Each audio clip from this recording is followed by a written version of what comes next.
Alors les pesticides ou produits phytosanitaires sont utilisés largement en agriculture pour lutter contre tous les ravageurs des cultures. Donc ces ravageurs, ce sont des mauvaises herbes, donc on va utiliser des herbicides.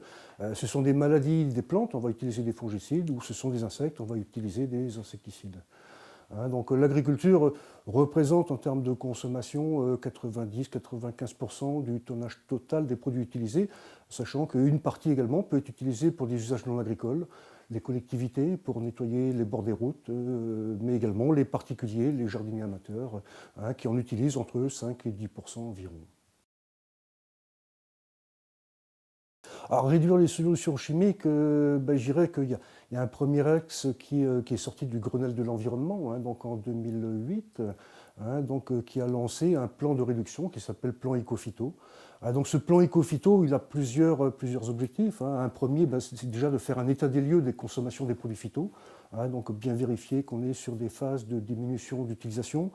Un deuxième axe qui va consister également donc, à repérer les techniques qui sont déjà mises en œuvre par des exploitants agricoles, par des groupes d'agriculteurs, donc voir un petit peu comment ces techniques sont transposables à une plus grande majorité.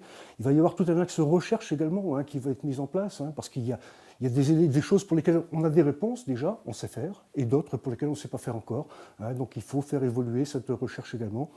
Et puis derrière, il va y avoir également donc, des plans de formation donc, qui sont déjà largement mis en œuvre, que ce soit pour les applicateurs, agriculteurs, mais également les pépiniéristes, tout le personnel qui travaille également sur les zones non agricoles, des formations pour les conseillers en produits phyto, pour les vendeurs de produits phyto. Donc ça, c'est déjà très très développé. On arrive pratiquement au terme déjà de cet axe de travail. Et puis, il va y avoir d'autres axes également qui concernent, je l'ai cité plus ou moins déjà, l'usage en zone non agricole, comment améliorer ces solutions également. Et puis, pour terminer, bien sûr, on est sur les effets non intentionnels également de ces produits, donc tout un axe santé, protection de l'applicateur qui se développe également de plus en plus. Alors ça c'est le premier axe, donc qui est un petit peu descendant du national dans ce plan éco-phyto. Et puis par ailleurs, on se rend compte également que nos produits, ils arrivent bien souvent dans des limites. On a des mauvaises herbes qui deviennent résistantes aux herbicides, on a des fongicides qui ne sont plus efficaces contre les maladies des plantes, des insectes qui deviennent résistants également aux produits utilisés. On sent bien qu'on arrive quelque part aux limites d'utilisation. Le parallèle a été fait ce matin entre la pharmacologie qu'on utilise en protection des plantes et la pharmacologie utilisée également en protection santé animale. Et on se rend compte que dans les deux cas, on arrive sur ces limites de phénomènes de résistance.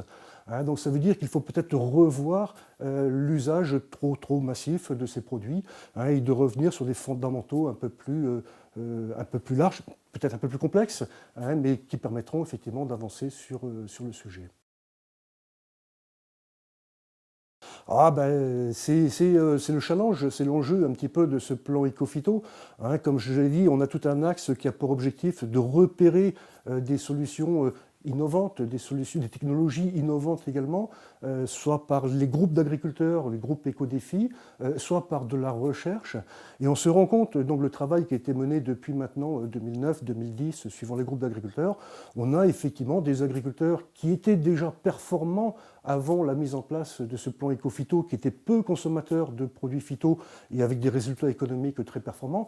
Donc il faut s'en inspirer certainement, comprendre, rechercher derrière les facteurs, les multifacteurs, parce qu'on est souvent sur des phénomènes qui sont complexes, qui permettent de réaliser de tels programmes de diminution des produits phyto.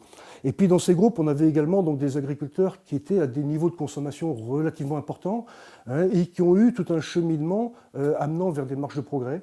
Alors attention, ce n'est pas remplacer un produit phyto par une autre solution, soit agronomique, soit biologique, soit technologique.